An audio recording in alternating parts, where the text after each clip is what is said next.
کردار کو، آپ کے عادات کو ہمیں خود بھی پڑھنا چاہیے، ہمیں خود بھی جاننا چاہیے، اور یہ بھی ہمیں چاہیے کہ ہم دوسروں تک آپ کے اخلاق کو پہنچائیں، آپ کی باتوں کو دوسروں تک پہنچائیں، تاکہ دوسروں کے ذہن میں جو ایک غلط سوچ ہے، جو ایک نیگیٹو تھنکنگ ہے وہ ختم ہو، جو منفی سوچ ہے وہ پوزیٹو ہو۔ جب بات پہنچے گی تو چینجنگ آئے گی، اور دن بدن حالات خراب ہوتے جاتے ہیں، لوگ نہ جانے کیا کیا باتیں کہتے ہیں۔ بہت سارے لوگ ایسی ایسی باتیں کہنے والے تھے، لیکن جب انہوں نے سیرت نبوی کا مطالعہ کیا، آپ صلی اللہ علیہ وسلم کی زندگی کا مطالعہ کیا، تو ان کی زندگی میں انقلاب آ گیا۔ جو دوسروں کو اسلام سے روک رہے تھے، جو دوسروں کو اسلام کے خلاف بھڑکا رہے تھے، وہ خود اسلام کو قبول کر لیے۔ آپ دیکھیں عمیر ابن وہب اور صفوان ابن امیہ، یہ دونوں چچا زاد بھائی ہیں۔ جب غزوہ بدر سن 2 ہجری میں رمضان المبارک کی 17 تاریخ کو پیش آیا، تو اس میں کفار و مشرکین کو بدترین شکست ہوئی، اور مکے میں کوہرام مچا ہوا تھا۔ جگہ جگہ لوگ بیٹھ کر کے اپنے لوگوں کو یاد کرتے تھے، جس میں بڑے بڑے لوگ مارے گئے، عتبہ مارا گیا، شیبہ مارا گیا، ابو جہل مارا گیا، امیہ ابن خلف مارا گیا، بڑے بڑے سردار لوگ مارے گئے، جن کو بڑی عقل تھی، جنہیں بڑا ناز تھا اپنے آپ پر۔ ابو جہل کی تو حالت یہ تھی کہ جب اس کو جب قتل کر رہے تھے، تو اس نے کہا کہ دیکھو مجھے ذرا میری گردن تھوڑا نیچے سے کاٹو، تاکہ لوگ کہیں کہ کسی سردار کی گردن ہے۔ اس وقت بھی اس کی اکڑ ختم نہیں ہوئی۔ بہرحال تو غزوہ بدر کا چرچا مکے میں بڑے زور و شور سے ہو رہا تھا، اور غم کا، ماتم کا ماحول تھا،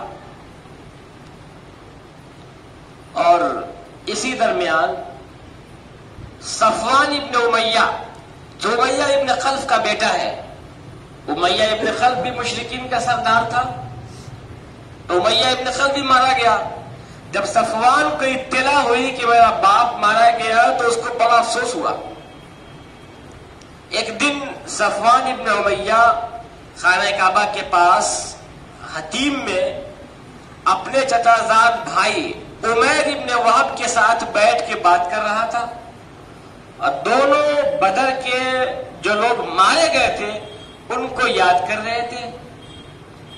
عمیر ابن وہب نے کہا کہ اگر مجھ پہ قرضہ نہ ہوتا اور میرے بال بچوں کی ذمہ داری کا، کفالت کا مسئلہ نہ ہوتا، تو میں تو نعوذ باللہ معاذ اللہ محمد کا کام ختم کر دیتا۔ تو صفوان ابن امیہ نے کہا کہ تم یہ کام کر سکتے ہو؟ اس نے کہا بالکل میں کر سکتا ہوں، میرے پاس تو ایک بہانہ بھی ہے کہ میرا ایک بیٹا جس کا نام وہب ہے وہ محمد کی قید میں ہے، ہم چھڑانے کے بہانے جائیں گے اور محمد کی گردن اڑا دیں گے معاذ اللہ۔ تو صفوان ابن امیہ نے کہا عمیر تمہارا قرض بھی میرے حوالے ہے، اور تمہارے بچوں کی کفالت بھی میرے ذمے ہے، اس لیے تم جاؤ اور بالکل بے خوف اور اطمینان کے ساتھ جاؤ اور جا کے کام تمام کر دو۔ اور صفوان نے اپنی نہایت اعلیٰ قسم کی ایک تلوار بھی دیا عمیر کو۔ عمیر بڑی تیزی کے ساتھ مدینے پہنچتا ہے، اور مدینے بھی صحابہ تذکرہ کر رہے تھے غزوہ بدر میں جو اللہ نے انہیں فتح عطا فرمائی تھی۔ مسجد نبوی میں سیدنا عمر فاروق اعظم رضی اللہ عنہ اور دیگر صحابہ کرام رضوان اللہ علیہ اجمعین بیٹھ کر کے تذکرہ کر رہے تھے کہ اللہ نے ہمیں قلیل تعداد کے باوجود، کم تعداد کے باوجود اللہ نے ہمیں فتح عطا فرمائی اور دشمنوں کو شکست عطا فرمائی۔ جب یہ بات ہو رہی تھی، اسی بیچ حضرت عمر کی نگاہ پڑی عمیر ابن وہب پہ، جو مکے سے نکلا تھا، اور دیکھا کہ وہ تلوار لٹکائے ہوئے تیزی سے مسجد نبوی میں اللہ کے نبی کی طرف بھاگتا ہوا جا رہا ہے۔ تو حضرت عمر نے بھانپ لیا اپنی بصیرت سے اور کہا دیکھو یہ اللہ کا دشمن خطرناک ارادے سے آیا ہوا ہے، اس کی نیت غلط ہے،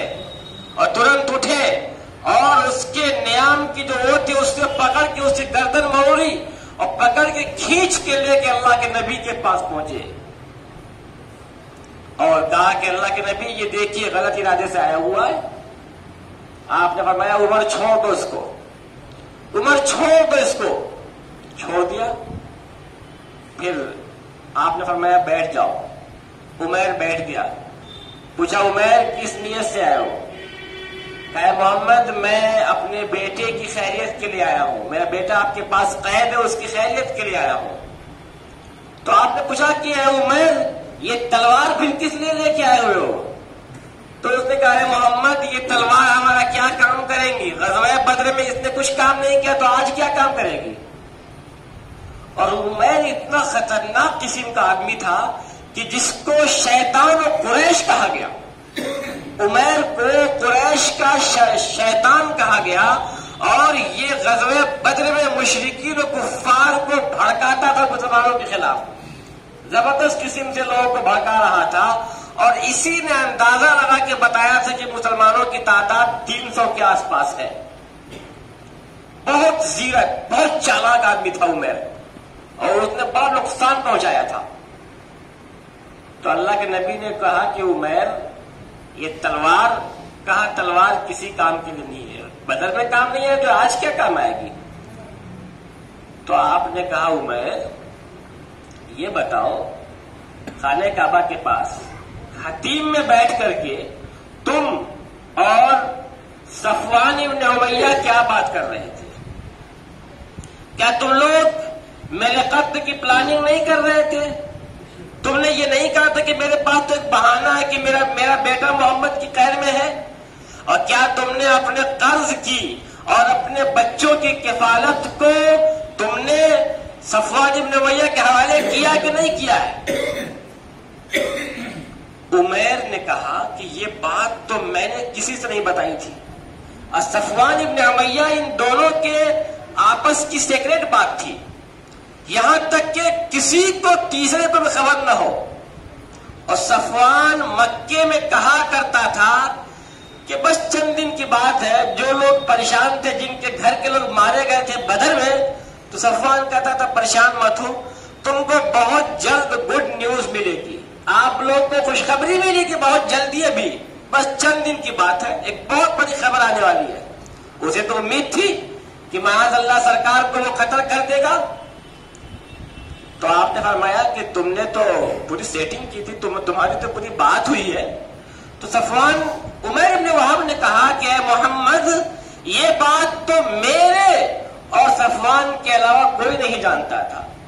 آپ آسمان کی بات لے کے آتے تھے میں جھٹلا دیتا تھا، آپ دوسری باتیں لے کے آتے تھے میں جھٹلا دیتا تھا، لیکن یہ سیکریٹ بات میرے اور صفوان کے علاوہ کوئی نہیں جانتا ہے. میں گواہی دیتا ہوں کہ آپ اللہ کے رسول ہیں. اور پھر وہی عمیر کلمہ پڑھ کے مسلمان ہو گیا. قربان جائے اللہ کے نبی کے اخلاق پہ. چاہتے تو پہلے ہی حضرت عمر کو کہہ دیتے کہ تلوار لے کے تیار رہیے، عمر آ رہا اس کو مارنا آپ کو ہے.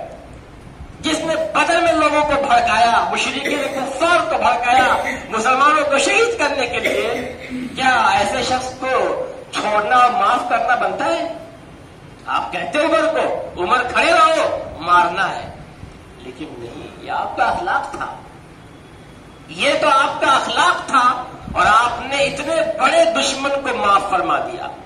ادھر صفوان انتظار میں ہے، لوگوں سے کہہ رہا جو بھی مدینے سے آتا پوچھتا کوئی نئی خبر کوئی نئی خبر. ایک دن اچانک اسے خبر لگی کہ عمیر مسلمان ہو گیا. تو عمیر صفوان کے پیر تلے زمین کھسک گئی. جو شخص محمد کو معاذ اللہ قتل کے ارادے سے گیا تھا وہ مسلمان ہو گیا. پھر اللہ کے نبی سے عمیر نے اجازت مانگی کہ مجھے اجازت دیجیے، میں نے اسلام کو نقصان بہت پہنچایا ہے، میں چاہتا ہوں کچھ بھرپائی کر لوں اس کی. لہذا وہ مکے آئے اور مکے میں رہ کر کے پھر وہ اسلام کی دعوت دیتے رہے اور ان کی دعوت کی وجہ سے بڑی تعداد میں لوگوں نے اسلام قبول کیا. تو یہ اللہ کے نبی کا اخلاق ہے. آپ دیکھیں جب فتح مکہ کے قریب کا واقعہ ہے، جب انصار و مہاجرین جو ہے مکے میں داخل ہو رہے تھے اور ہر قبیلے کا جھنڈا اس کے پاس تھا. انصار کا جھنڈا سعد ابن عبادہ رضی اللہ عنہ کے پاس تھا. جب سعد ابن عبادہ نے ابو سفیان کو دیکھا تو کہا کہ الیوم یوم الملحمہ، آج تو خونریزی کا دن ہے، آج تو خون بہایا جائے گا، آج کعبے کی حرمت کو پامال کیا جائے گا، آج قریشیوں کو ذلیل کیا جائے گا. ابو سفیان کو یہ بات بڑی ناگوار گزری اور ابو سفیان نے اس بات کی شکایت اللہ کے نبی سے کیا. یہ ابو سفیان کون ہے؟ ابو سفیان جو ہر جنگ میں اللہ کے نبی کے خلاف لڑ رہے تھے. غزوہ خندق میں تو ان کا بڑا اہم رول تھا. وہ ابو سفیان آ کر کے اللہ کے نبی کے ایک صحابی کی شکایت کر رہے ہیں. تو اللہ کے نبی نے سنا تو فرمایا، آپ نے حکم دیا کہ سعد بن عبادہ سے جھنڈا لے لیا جائے، اور سعد بن عبادہ سے جھنڈا لے کر کے انہی کے لڑکے قیس بن سعد کو جھنڈا آپ نے دے دیا تاکہ باپ کو تکلیف بھی نہ ہو، اور جو انہوں نے الفاظ کہے تھے، جو جملے کہے تھے، اس کی انہیں سزا بھی مل جائے. یہ اخلاق، یہ کردار دنیا میں کوئی اور پیش کر سکتا ہے؟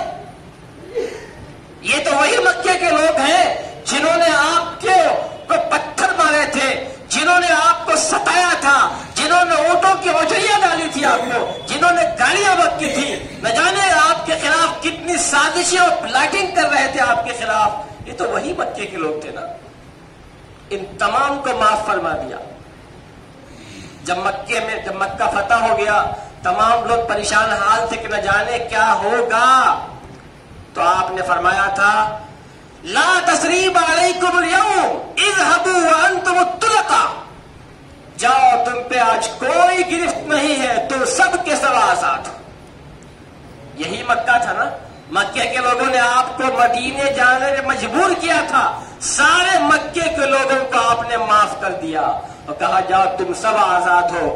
جو خانہ کعبہ میں پناہ لے لے اس کو بھی امن ہے، جو ابو سفیان کے گھر جائے اس کو بھی امن ہے، جو دروازہ بند کر لے اس کو بھی امن ہے. تو اللہ کے نبی کے اخلاق کو ہمیں اوروں تک پہنچانے کی ضرورت ہے. ہم خود بھی مطالعہ کریں. ہم میں سے ہر شخص یہ عہد کرے کہ اس مہینے میں خاص کر کے ہم اللہ کے نبی کے بارے میں ایک کتاب ضرور پڑھیں گے. آج ہمارا المیہ یہ ہے کہ ہمارے خود لوگ اللہ کے نبی کے تعلیم سے ناواقف ہے، اللہ کے نبی کے اخلاق سے ناواقف ہے. میں بہت اعتماد کے ساتھ یہ کہہ رہا ہوں کہ آج ہماری قوم کے 80% سے زائد لوگ ایسے ہیں جنہوں نے اللہ کے نبی کے بارے میں ایک بھی کتاب نہیں پڑھی ہوگی. میں ڈنکے کی چوٹ پہ بات کر رہا ہوں کہ اللہ کے نبی کے بارے میں ایک بھی کوئی تفصیلی کتاب حضور کے بچپنے سے لے کر کے وصال تک کے بارے میں کوئی کتاب تفصیلی پڑھی ہو بہت کم لوگ ہوں گے. جبکہ لکھنے والے ایک زمانے سے حضور کے بارے میں کتابیں لکھ رہے ہیں اور ہر دور میں لکھتے چلے آ رہے ہیں، ہر زبان میں لکھتے چلے آ رہے ہیں. بعض لوگوں نے تو ایسی کتابیں لکھی ہیں آپ کی شان میں کہ پوری کتاب میں ایک بھی نقطہ نہیں ہے. اردو کی کتاب ہے، ایک نقطہ نہیں ہے. سیرت ہادی عالم ایک نقطہ نہیں ہے. عشق میں اتنا آگے بڑھ گئے. تو پڑھنے کی ضرورت ہے. ہمیں ضرورت ہے کہ اللہ کے نبی کی سیرت کا مطالعہ کریں. اگر ہمیں عشق رسول ہے، اگر ہمیں اللہ کے نبی سے محبت ہے تو ہم حضور کی زندگی کے بارے میں پڑھیں اور ان کے اخلاق کو، ان کے کردار کو اپنے اندر ڈھالیں اور لوگوں کے سامنے ایسا برتاؤ کریں، ایسا اخلاق پیش کریں کہ لوگ دیکھیں تو کہیں کہ یہ محمدی جا رہا ہے اور دیکھ کے وہ اثر لیں. اللہ تعالی ہم سب کو صحیح باتوں پہ عمل کرنے کی توفیق عطا فرمائے. وآخر دعوانا ان الحمدللہ.